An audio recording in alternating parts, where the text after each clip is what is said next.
guys, it's Eric with Midgard Arms. So the project that I was saving the T-Eagle scope for is finally starting to come together. Hang on, let me clean my workspace a little bit here. So I think I mentioned it in one of my other videos that I'm building a 25-284 Winchester. So it's a Mauser action. A lot of people remember I did on my Facebook page a Czech Mauser action that I was going to redo in 25-06. We thought about maybe doing a raffle to sell it. You know, nobody really gave any too interest in that, so I'm just decided to make myself another toy.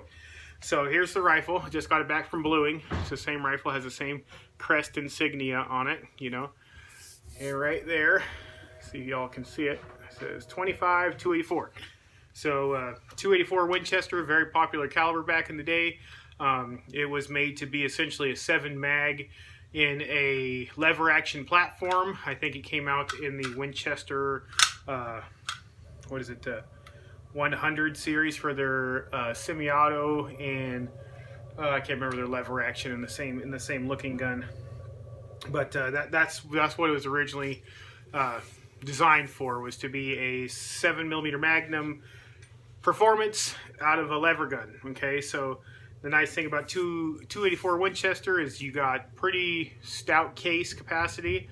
It's almost straight walled in that fact, and it's got a 35-degree shoulder. And if you know anything about Ackley Improves, that's kind of what an Ackley Improve is. It's a 40-degree shoulder, or they have a 35-degree shoulder depending on the one you pick. You know, most of them, if you're just talking a basic Ackley, you can essentially think that it's a 40-degree shoulder with essentially blown out straight walled case.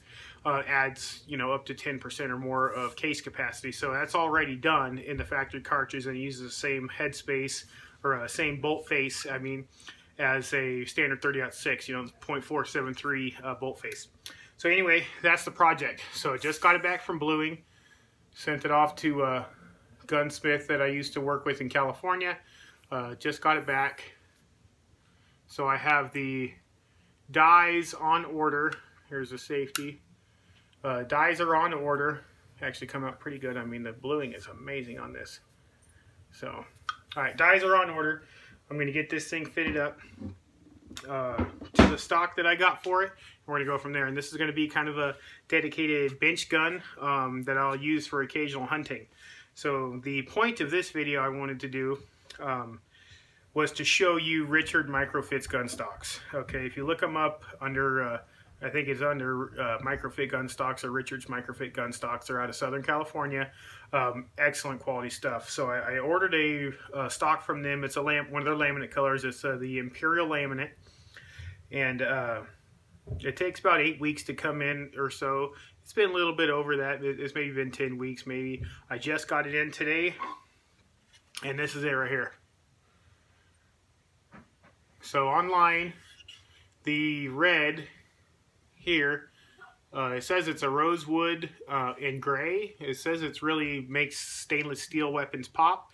I'm going to go do with blued, and I think it's going to really make it pop as well. So I mean, I think that's going to look just fine.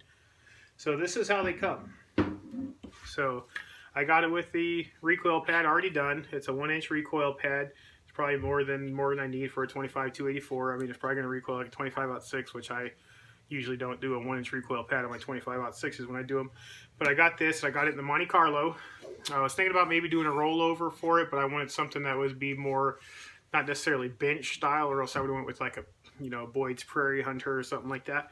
But I wanted something that looked classic but was still hefty. So it comes straight cut here. So I'm probably going to round this off, or I might even do a 35-degree cut back right there and just do it like that, like I do the rest of my stuff. But if you look, it's rough.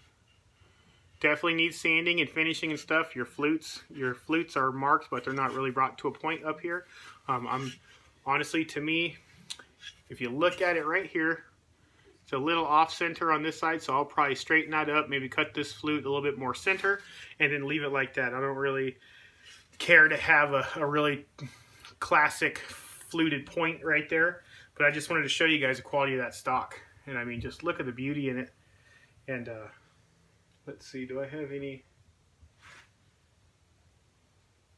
That's absolutely gorgeous, isn't it? It's a big patch of gray here. I wish I had a little bit of red in there, but hey, that's what you get with laminates. I mean, this got done for a Mauser 98 action, military action, with a standard floor plate, not the commercial floor plate, so it's not notched here for a hinged floor plate. Like I said, it's going to be a bench gun, so I don't really care if it's hinged or not. I can unload them one at a time. They do in a #1 barrel contour or a military barrel contour, or you can pay extra to have a custom barrel contour on it. So I just did with a #1 barrel contour, even though this is more of a #3 varmint barrel. So, and this is an ER Shaw barrel. It's another one of those barrels. It's like that Adam and Bennett that I put on my 308. It's a inexpensive barrel. I mean, if you go directly through ER Shaw, you can get their chrome moly barrels for 190 bucks, I think. But there are certain calibers that they make a whole bunch of, and they sell them to like Numrich gun parts and Brownells and stuff. I got this one at Numrich, and it was actually chambered in 25-06, short chambered, I should say, in 25-06. So I don't have a lathe or anything right now. That stuff's hopefully coming. So when I sent it off to get reblued, I talked to my buddy over there at the place I used to work at, asked him, hey, cut that chamber off, I'll send you the reamer, I'll send you the headspace gauges and all that good stuff. Can you chamber that for me in 25-284? So that's what it did. And so it started off as a 24-inch barrel, and what we got left, or it started off as a 26-inch barrel, excuse me, and what we got left is essentially 25.5. So he only had to cut half an inch of the barrel off and then rechamber it. So pretty nice. This one here has a, I believe it's a bold trigger, maybe a jarred. Can't remember what was on this one. Can't remember. I usually go with a, if I could find them on eBay, a bold trigger. I think they're more consistent than a Timney trigger. Timney triggers are can be kind of, you know, funky. You might have to do a little bit of tweaking, a little bit of breaking in with those things and stuff. And being a bench gun, I wanted something that I didn't have to do that. So I went with a, I believe it is a bold. Usually if I can't find bold, I find jarred triggers or even a dart, but this isn't a dart trigger. So I just wanted to share that with you guys. Here's the new project. It's going to be a 25-284. Got my reloading dies on the order. It takes a few weeks to get done. Here's the stock, Richards microfit gun stock and the imperial laminate. And this one here with the butt pad and everything shipped to my door was 165 bucks.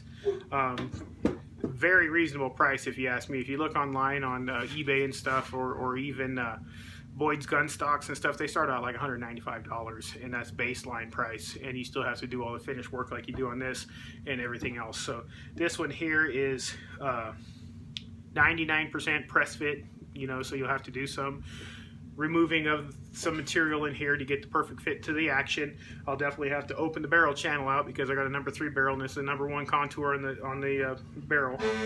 But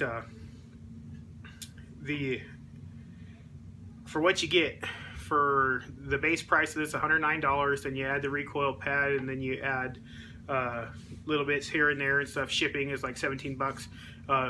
Total to my door was 165 bucks for this one. They also have factory seconds. Okay, they don't do it for laminates. So factory seconds are their Claro walnut gun stocks with the rosewood tipping cap that you get, and they are baseline price on those is 59 bucks.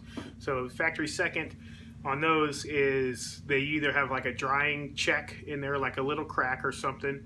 They fix them. It's not up to show quality. It's not up to, you know, the quality of which you would say, hey, that's a custom gun stock. It's going to still look good, but it's going to have some cracks or checks or something that have been repaired. And it's not like they cut out a thing and then you got this odd shaped color of wood or something thrown in there. It's no, you'll have usually like a knot from the lumber when they were cutting it out. That when it dries, they have little cracks that form in those knots. So I ordered one of those in a rollover to replace this one that I broke on my 7 mag. I wanted something. Oh God, this is gorgeous. It just irritates me that I broke this. So I ordered it in the custom rollover to be like this. It's going to be darker color. This is probably a birch wood or something. These were made in Serbia, so it's probably something like that. I wouldn't even call it, I wouldn't even say it is walnut at all. I'm betting it's probably a birch or a beech or something like that. But anywho, ordered it in the same style. And the Claro walnut, it's going to have a rosewood here. This is a different color. This is probably a walnut that's on here, or Bastogne wood or something like that. But it's going to have a rosewood cap and a rosewood tip out here on the end of this thing. So once that comes in, I tried to get one as soon as possible so I can hopefully get it done for elk season. Elk season starts November 1st, and it's the first week of October right now, so I'm hoping to get it. They said it'll only take about 2 weeks to get in because they haven't pre-made. They just got to cut the action inlet for it. So we'll see. If I can get it in enough, I might have enough time to sight in my 7 mag and take that out to harvest my elk this year. Whole reason I bought that gun, it just irritates me something fierce that I went and did something stupid and didn't do enough release agent or whatever, you know. I didn't do enough research into the bedding compound that I was using to see if what I was doing before would work just fine. So, well guys, enjoy your night. Just wanted to show you that, hey, Richard's Microfit gun stocks, beautiful piece, to your door, $165 with the recoil pad. And then here's my next project, 25-284 Winchester. I'll be resizing 6.5 284 brass for it, and then we shall go from there, folks. We'll catch you next time.